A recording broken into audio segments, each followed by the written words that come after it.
Hey everyone, welcome back. This is Nirjana here from Leo Tales. അപ്പോൾ ഇന്നത്തെ വീഡിയോയിൽ നമ്മൾ നോക്കാൻ പോകുന്നത് ഓർഗൻസ നെറ്റ് പോലത്തെ മെറ്റീരിയലുള്ള സാരി എങ്ങനെ നല്ല ഭംഗിയായി ഒതുക്കി ഉടുക്കാം എന്നുള്ളതാണ്. ഞാൻ ഇന്ന് ഉടുത്തിരിക്കുന്ന ഈ ഓർഗൻസ സാരി ഞാൻ ഇങ്ങനെ ആമസോണിൽ കണ്ടു. ലവ് അറ്റ് ഫസ്റ്റ് സൈറ്റ് ആയിരുന്നു. കണ്ടപ്പോൾ തന്നെ എനിക്ക് ഭയങ്കരമായിട്ട് ഇഷ്ടപ്പെട്ടു. അപ്പോൾ അതിന് മാച്ചിങ് ആയിട്ട് ഞാനൊരു റെഡിമെയ്ഡ് ബ്ലൗസും വാങ്ങിച്ചു. And the sari is definitely my favorite, except for the part where organza അല്ലെങ്കിൽ നെറ്റ് പോലത്തെ മെറ്റീരിയൽസ് ഒതുക്കി ഉടുക്കാൻ കുറച്ച് ബുദ്ധിമുട്ടാണ്. അപ്പം ഈ മെറ്റീരിയൽ ഉള്ള സാരി കുറച്ചും കൂടി വൃത്തിയായിട്ട് എടുക്കാനുള്ള ചില ടിപ്സ് ഞാൻ ട്രൈ ചെയ്ത് അങ്ങനെയാണ് ഞാൻ ഇന്നത് ഉടുത്തിരിക്കുന്നത്. അപ്പോൾ അതിനെക്കുറിച്ചാണ് ഇന്നത്തെ ഡീറ്റെയിൽ വീഡിയോ ചെയ്യാൻ പോകുന്നത്. If you are interested in the sari or the blouse, link description ബോക്സിൽ ഉണ്ടാവും. ആമസോണിന്റെ പല സെയിലുകളും ഒക്കെ ഇനി വരാൻ പോകുന്നത്, റിപ്പബ്ലിക് ഡേ സെയിൽ അങ്ങനെയൊക്കെ. അപ്പം അതും നിങ്ങൾ ചെക്കൗട്ട് ചെയ്യുക, നല്ല ഡിസ്കൗണ്ട്സ് കാണും. Anyway, without wasting much time, let's start. Tip number 1 എന്ന് പറയുന്നത് പിന്ന്. നമ്മൾ ഈ പിന്ന് കുത്തുമ്പോഴത്തേക്കും പൊതുവെ ഇങ്ങനത്തെ മെറ്റീരിയൽ ആണെങ്കിൽ പിന്നിന്റെ ആ സ്പ്രിംഗ് ഭാഗം കയറി ഉടക്കി പിന്നെ അത് പിന്നെ ഊരി എടുക്കാനും കട്ട് ചെയ്തൊക്കെ എടുക്കേണ്ടി വരും. അപ്പോൾ സാരിയുടെ മെറ്റീരിയലിനെ അത് ഭയങ്കരമായിട്ട് ബാധിക്കും. അപ്പോൾ അത് സംഭവിക്കാതിരിക്കാനായിട്ട് പിന്നിൽ ഒരു ബട്ടണോ അല്ലെങ്കിൽ ചെറിയൊരു റബ്ബർ പീസോ അങ്ങനെ എന്തെങ്കിലും ബാക്ക് സൈഡിൽ എൻട്രി ചെയ്തിട്ട് പിന്നെ കുത്തുകയാണെന്നുണ്ടെങ്കിൽ ആ സ്പ്രിങ്ങിലോട്ട് ഒരിക്കലും സാരി കയറി ചുറ്റത്തില്ല. മാത്രമല്ല സാരി ഡാമേജ് ആവാതിരിക്കും. അപ്പോൾ ഇത് എല്ലാ സാരിക്കും യൂസ് ചെയ്യാവുന്ന ടിപ്പാണ്. പക്ഷേ ഇങ്ങനത്തെ ഈ കുറച്ച് നെറ്റ് പോലത്തെ മെറ്റീരിയൽക്ക് this tip is particularly useful. Second tip എന്ന് പറയുന്നത് അണ്ടർസ്കർട്ട് ആണ്. ഈ പൊതുവെ നമ്മൾ അണ്ടർസ്കർട്ട് യൂസ് ചെയ്യുന്നവർ പറയും നല്ല കംഫർട്ടബിൾ ആണ്, ഇരിക്കാനാണെങ്കിലും നടക്കാനാണെങ്കിലും. ഈ ഷേപ്പ് വർക്ക് ഉപയോഗിച്ച് കഴിഞ്ഞാൽ ഭയങ്കര മെനക്കേടാന്ന് പറയും. ടൈറ്റ്സ് ഉപയോഗിക്കുന്ന ആൾക്കാരെ ഞാൻ കണ്ടിട്ടുണ്ട്. അപ്പം ഞാൻ ഷേപ്പ് വെയർ ആണ് ഉപയോഗിക്കുന്നത്. പക്ഷേ ഷേപ്പ് വെയർ എന്ന് പറയുമ്പോഴത്തേക്കും നമുക്കിങ്ങനെ കാൽ ഒതുക്കി കൂട്ടിയിരിക്കുക മാത്രമല്ല, നിൽക്കാനും ഇരിക്കാനും ഓടാനും നടക്കാനും ഒക്കെ കംഫർട്ടബിൾ ആയിട്ടുള്ള ഒരു ഷേപ്പ് വെയർ യൂസ് ചെയ്ത് കഴിഞ്ഞാൽ നല്ലതാണ്. ഇങ്ങനത്തെ സാരീസിന് ഷേപ്പ് വെയർ ഇമ്പോർട്ടന്റ് ആവുന്നത് ഓൾറെഡി ഒതുക്കി കൊടുക്കാൻ പാടാണ്. അതിന്റെ കൂട്ടത്തിൽ ഈ നമ്മുടെ റെഗുലർ കോട്ടൺ അണ്ടർസ്കർട്ട് ഇടുമ്പോൾ കുറച്ചും കൂടെ ബൾക്കി ആവാൻ ചാൻസ് ഉണ്ട്. പക്ഷേ ഷേപ്പ് വെയർ ആണെങ്കിൽ നമ്മുടെ കറക്റ്റ് സൈസിന് വാങ്ങുകയാണെന്നുണ്ടെങ്കിൽ നല്ല ഒതുങ്ങി കിടക്കും. അതുപോലെ തന്നെ ഈ സാരി കുറച്ച് ട്രാൻസ്പെറന്റ് ആണല്ലോ, അപ്പം ഷേപ്പ് വെയറിന്റെ കളർ പുറത്ത് കാണുകയും ചെയ്യും. അപ്പം അവിടെയും ഈ ഒരുപാട് ചുളിവുള്ള കോട്ടൺ അണ്ടർസ്കർട്ടിനേക്കാളും നല്ല ചുളിവൊന്നും ഇല്ലാത്ത ഒരു ഈ ടീഷർട്ട് പോലത്തെ മെറ്റീരിയലൊക്കെയാണ് പൊതുവെ ഈ ഷേപ്പ് വെയർ വരും, മൈക്രോ ഫൈബർ മെറ്റീരിയൽ. അങ്ങനത്തെ ഒരു ഷേപ്പ് വെയർ ഇടുകയാണെങ്കിൽ സാരി ഒതുങ്ങിയും കിടക്കും, കാണാനും ഭംഗിയായിരിക്കും. ഗ്രസി ലുക്സ് എന്നൊരു ബ്രാൻഡിന്റെ ഒരു 380 റുപ്പീസിന്റെ ഷേപ്പ് വെയർ ആണ് ഞാൻ യൂസ് ചെയ്യുന്നത്. എനിക്കത് ഭയങ്കര ഇഷ്ടമാണ്. അതിന്റെ 4-5 കളർ എൻ്റെ കയ്യിലുണ്ട്. കറക്റ്റ് സൈസിൽ നമുക്ക് കുറെ സൈസസ് അവൈലബിൾ ആണ്. കറക്റ്റ് നീളമാണ്, വേണമെങ്കിൽ നീളം കുറയ്ക്കാം, കുഴപ്പമില്ല. നല്ല ഒതുങ്ങി കിടക്കും. എന്നാൽ ഇപ്പോഴും ഞാൻ ഇട്ടിട്ടുണ്ട്. ഇരിക്കാനാണെങ്കിലും നിൽക്കാനാണെങ്കിലും ഒന്നും ഒരു പാടുമില്ല. ബാത്റൂം യൂസ് ചെയ്യാൻ ഒരു പ്രയാസവും ഇല്ല. പലരും പറയാം അണ്ടർസ്കർട്ട് ആണെങ്കിൽ കുറഞ്ഞാൽ അങ്ങ് ശരിയാവും, ഇതും കുറഞ്ഞാൽ ശരിയാവും, ഒരു കുഴപ്പമില്ല. അപ്പോൾ ഷേപ്പ് വെയർ യൂസ് ചെയ്താൽ ഇങ്ങനത്തെ സാരീസ് കുറച്ചും കൂടെ ഒതുങ്ങി കിടക്കും.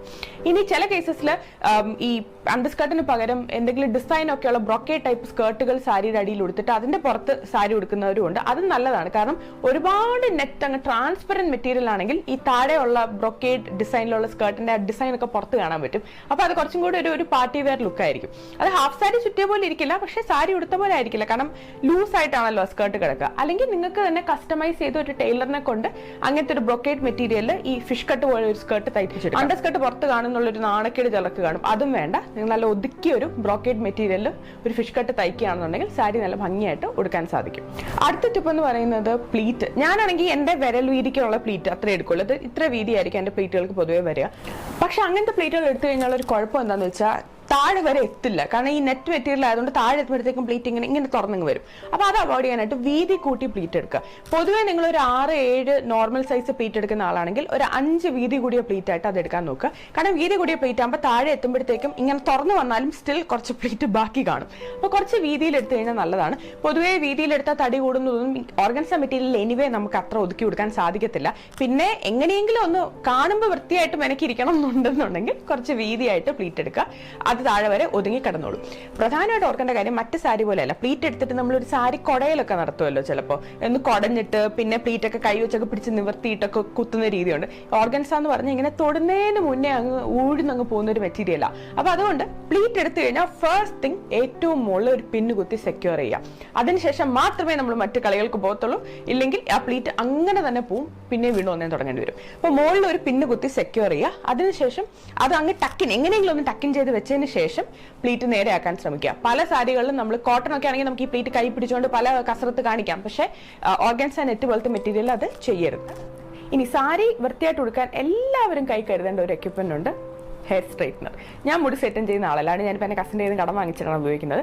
ഈ പ്ലീറ്റിൽ നല്ല ഭംഗിയായിട്ട് അങ്ങോട്ട് അയൺ ചെയ്ത് കൊടുക്കുക. ഇപ്പൊ ഈ പലരും ഈ സാരി ഓൾറെഡി അവർക്കൊരു മനക്കണക്കിൽ വെച്ച് പ്ലീറ്റ് എവിടെ വരുമെന്നൊക്കെ അവർക്ക് ഓൾറെഡി അറിയാം. ഇപ്പൊ തേപ്പ് മേശയിൽ ഇട്ട് തന്നെ അവർ അങ്ങനെയൊക്കെ തേച്ചെടുക്കുന്നവരുണ്ട്. എനിക്ക് ആ കപ്പാസിറ്റി ഒന്നുമില്ല, എനിക്ക് ഉടുക്കുമ്പോൾ മാത്രമേ അറിയത്തുള്ളൂ ഈ പ്ലീറ്റ് എവിടെ വരാൻ പോകുന്നതെന്ന്.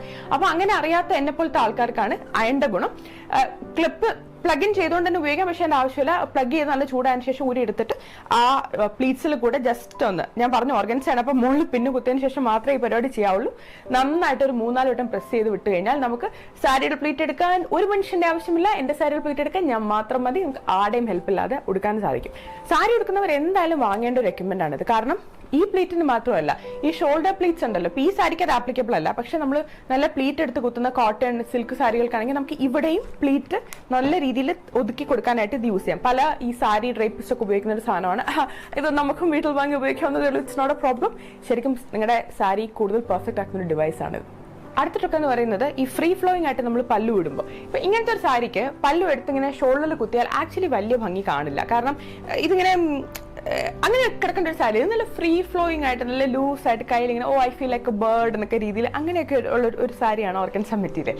അപ്പൊ അതുകൊണ്ട് ഇതിന്റെ കയ്യിൽ ഈ കിടക്കുന്ന ഈ ഒരു ഭാഗം ഭയങ്കര ബൾക്കി ആയിരിക്കും. കാരണം നമുക്ക് സാരി ഒതുങ്ങി കിടക്കത്തില്ല, ഇങ്ങനെ അൺമാനേജബിൾ ആയിട്ട് കിടക്കും. അത് അവോയ്ഡ് ചെയ്യാവുന്ന ഒരു കാര്യം എന്താണെന്ന് വെച്ചാൽ ഈ കൈയുടെ മുകളിൽ കൂടെ ഈ വരുന്ന ഭാഗത്തുണ്ടല്ലോ, അവിടെ കുറച്ച് പ്ലീറ്റുകൾ ഇങ്ങനെ എടുക്കുക. 1, 2, 3, 4 എന്ന് പറഞ്ഞാൽ 4-5 പ്ലീറ്റ്സ് അവിടെ ഇങ്ങനെ എടുക്കുക. അപ്പൊ ആ പ്ലീറ്റ്സ് കുറച്ച് നമുക്ക് ഇപ്പുറത്തോട്ടും കൂടെ ഇങ്ങനെ സ്പ്രെഡ് ചെയ്യും. ആ പ്ലീറ്റ്സിൽ അവിടെ ഒരു പിന്നെ അകത്തൂടെ കുത്തുക. അങ്ങനെ ഇട്ട് കഴിഞ്ഞാൽ ഗുണം എന്താണെന്ന് വെച്ചാൽ ഇടയ്ക്ക് കൈ കഴിച്ച് ആ കൈ ഒന്ന് ഞാനൊന്ന് താത്തി ഇട്ടാലും ആ പ്ലീറ്റ് അവിടെ അങ്ങനെ തന്നെ കിടക്കും, അത് പോകത്തില്ല. കൈ എപ്പോഴും ഇങ്ങനെ തന്നെ പിടിച്ചുകൊണ്ടിരിക്കേണ്ട ആവശ്യമില്ല. പിടിച്ചുകൊണ്ടിരിക്കേണ്ട ആവശ്യമുണ്ട്, പക്ഷെ ഇടയ്ക്കൊന്ന് കൈ താത്തിയാലും ആ ഷേപ്പ് അതുപോലെ കിടക്കും. മൊത്തത്തിൽ സാരി ഒന്ന് ഒതുങ്ങി കിടക്കും. ഓർഗൻസ സാരി ഉടുക്കുമ്പോൾ ഇതൊക്കെയാണ് പ്രധാനമായിട്ട് പാലിക്കേണ്ട കുറച്ച് റൂൾസ്. ഇതൊക്കെ പാലിച്ചു കഴിഞ്ഞാൽ ഓർഗൻസയ്ക്ക് മാത്രമല്ല എല്ലാ സാരികൾക്കും ആപ്ലിക്കബിൾ ആണ്. പക്ഷേ ഇങ്ങനത്തെ മെറ്റീരിയൽസിന് ഇൻ പർട്ടിക്കുലർ ഉടുക്കാൻ വളരെ ബുദ്ധിമുട്ടുള്ള മെറ്റീരിയൽസ് ആയിട്ടാണ് കരുതുന്നത്. പക്ഷേ വളരെ ഭംഗിയുള്ള സാരികളും ഓർഗൻസയിലുണ്ട്.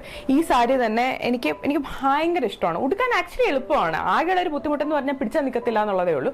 ഭയങ്കര ബ്യൂട്ടിഫുൾ ആയിട്ടുള്ള സാരിയല്ലേ. ഇതിന്റെ നിറമാണെങ്കിലും ഒരു വെരി ബ്രൈറ്റ് ആൻഡ് ബ്യൂട്ടിഫുൾ പാർട്ടിക്കൊക്കെ ഉപയോഗിക്കാൻ പറ്റുന്ന ഓർഗൻസയുടെ ഏറ്റവും വലിയ മെച്ചം അത് തന്നെയാണ്. ഒരുപാട് നല്ല സാരികളുണ്ട്. അപ്പൊ ഇനി ഒരിക്കലും ഉടുക്കാൻ ബുദ്ധിമുട്ടാണെന്നുള്ള കാരണം കൊണ്ട് ഓർഗൻസ എടുക്കാതിരിക്കരുത്. ഈ ടിപ്പുകളും എന്നെയും നിങ്ങൾ ആലോചിക്കുക ഓർഗൻസ സാരി ഉടുക്കുമ്പോൾ.